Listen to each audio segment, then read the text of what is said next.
Hey guys, what's up? Welcome to the channel. My name is Tony. This is the 15-Minute Gamer, and Alpha Patch 3.14.0 has been released to the PTU Wave 1. So that means if you're a subscriber concierge, you can now download this now. There are a lot of notes here, so sit back. We're going to roll that B-roll, relax, and let's take a look at the patch notes. The testing focus is Crusader, Orison Landing Zone, the Conny Taurus, which I actually own, so I'll be checking out and doing a video on that later. Low System version 2 Surrender, Power Management version 2 Capacity Gameplay, Missile Operator Mode, Radar Scanning and Ping Tier 0. But of course, before we get into all that, don't forget to subscribe for future videos, press that like button, tap the notification bell, and comment below to let me know what you think and what you're looking forward to. Let's talk about some of them new features. So we've got the new planet, which is Crusader, which is the gas giant, and that comes with its new landing zone, which is Orison. Comprised of a latticework of platforms suspended in mid-atmosphere on the gas giant Crusader, Orison is considered one of the most picturesque locations in Stanton. We've got the new Babbage Hospital interior location, adding in the interior of the new Babbage Hospital. The first pass will add in the location lobby and additional remodeling of the lobby near the Habs in New Babbage to accommodate the hospital and future gameplay. Gameplay added, Low System version 2 Surrender. The addition of Surrender allows players to be arrested without losing their life, an important feature of course, so it means you're not getting killed all the time. Players will be able to surrender by coming to a halt and powering down their ships when ordered to by security. Security will halt their attack and arrest criminal players. Unfortunately, this isn't as good as it sounds. They don't come on board or board you or make their way over, it's just kind of black screen and then you're in prison, and you get a lesser sentence once you're in prison. Missile Operator Mode is quite a big new feature, so I talked about this in length on another video, so I'll sum it up here. Missile Operator Mode is a new operator mode that will be used to separate the gun and missile/torpedo gameplay within ships. Using this mode will give pilots more control over what the missiles and torpedoes are doing rather than just kind of all in one. So you access it via pressing the middle mouse button. On a toggle, it'll go between the two. Upon accessing the mode, players will lose control of other ship weapons and gain control of the missile systems. All other weapons will return to natural gimbaled positions, so they won't be tracking or anything like that. You can select ordnance, so basically once you're in it, you can select between your Ignite, Rattler or Arrestor, for example. In addition, each missile rack will only be able to stock one model of missile, so you won't be able to like stack it up with loads of different things. You can then toggle forwards and backwards through the missile types by pressing G and left Alt G, and they'll kind of go through, and you must wait for each missile to arm before it can be fired, so there will be a bit of a cooldown. Lock in a target. If a player is in missile operator mode and has a locked combat target, the missile will automatically begin locking onto that target. The longer you're locking the target for, the better the lock becomes and the harder the missile will become to spoof. And a target must be fully resolved before missile will track it, meaning the enemy targets can try and outplay or outmaneuver your ship. And you can also just fire a missile, but it'll just go forward and will not lock onto the ship, and that's called dumbfire. At any point after the first missile has been armed, the player can initiate the launch procedure, which will fire any currently armed missile and begin a cooldown until they can next begin arming missiles. So there's a bit of a cooldown in there as well. So just remember, you can either lock or dumbfire. So dumbfire can be used for ground targets if it's just kind of sitting around in front of you, bombing runs, or emergency situations. If more than one rack has the same type of missile, then missiles will be expended from the racks in a staggered rotation. There's also been a guidance and control rework. Converted missiles to use the IFCS guidance and control system. This will improve missile performance and tracking ability. Ships and vehicles. The Conny Taurus is finally here, so I'm looking forward to checking it out. If you didn't know, that's the cargo variant of the Conny, so I'm excited to see what that's like. Core tech, we've got the Planetary Volumetric Clouds version 1. This is the initial version of the bespoke system to convincingly render multi-layered volumetric clouds of varying scale within planetary atmospheres. The initial version is meant for the gas giant Crusader, so they're only on Crusader at the moment. Feature updates and gameplay. We have radar scanning and ping tier 0. They have overhauled the radar scanning and pinging system, so by pressing tab, so it'll do different things now. Scanning is used to obtain information about a specific entity. Radar is used to passively locate and track targets. And ping actively finds additional contacts or highlights volumes of space to investigate weak signatures, both of which are displayed via the radar and AR HUD elements. This introduces a new UI element for infrared, emitted by heat-generating entities. Electromagnetics, or EM, which is emitted by entities which draw, use, or generate electrical power, and cross-section, representing how visible an enemy is or entity based on its size and how reflective its surface type is. The larger a contact is, and the more of the profile it presents, the greater its CS signature is. There's then something called blobs. I like this term. Blobs are generated when an entity's signature strength is strong enough to reach the radar, but not otherwise strong enough to detect as a contact. These blobs are visually divided into cuboids. The ships display and indicate a volume of space to investigate. So, you know, kind of when you're scanning for materials, they kind of go, right, here's an area. Go over there and you'll get closer and closer and closer and closer.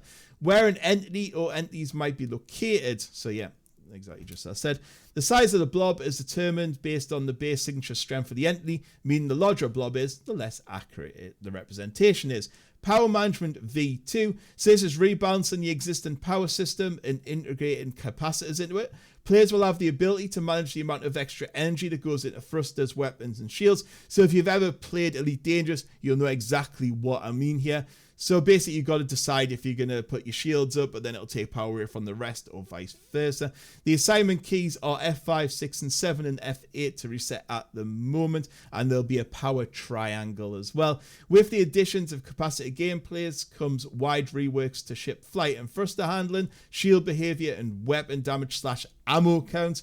The full rework on ships is to bring them close at the intended rules in the universe. Weapon fire rates and damage have been increased dramatically. Ammo rates have been significantly reduced. Energy weapons now have limited ammo, which is automatically regenerated when the weapon has not been used. So that's all quite interesting, but obviously that fits in with the capacitor. Shields, there's been a full balance rework on the shields below size 3 to turn them into bubble type shields with one shield face and removed hardening. Thrusters in flight. Added separate regeneratable pools for, that was hard to say, pool for boost, formerly afterburner. Changing assignment to the thrusters will make the thruster bar fill up faster, and added the option to automatically disable boost during space braking. There's been a UI change to show all this as well. They've increased the detection range of mineable rocks, good. Added new display options for party nameplates. Moving on to ships and vehicles. So you got canvas slice ship hoods, updating all ship hoods to use the new canvas slice system, providing an improved layout that maximizes screen real estate and provides more info and depth to players. IFCS thruster wind volume effects. This basically means when you're flying around, there'll be more effects like dust and snow will move around. There'll be more dynamic events and effects as you're doing that. Claiming a ship no longer restocks missiles and torpedoes. Don't think I need to go into that. Law and prison updates. Remove the trespass zone from underground facilities.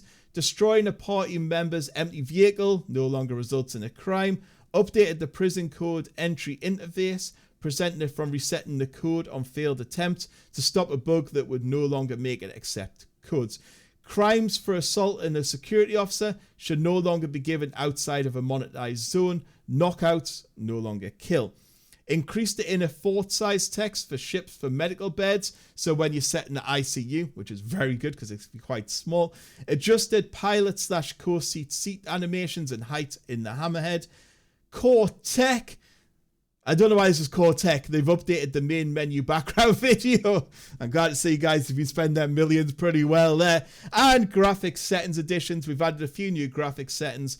Basically, you can adjust the volumetric cloud graphic options, so low, medium, or high, and spawn and distance for scattered objects.